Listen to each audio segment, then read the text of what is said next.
Hi, Chanel. Are you cooking? You're happy when you know clap your hands.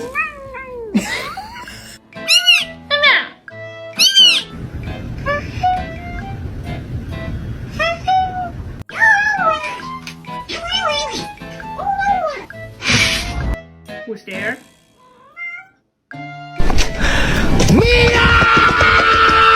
There, guys.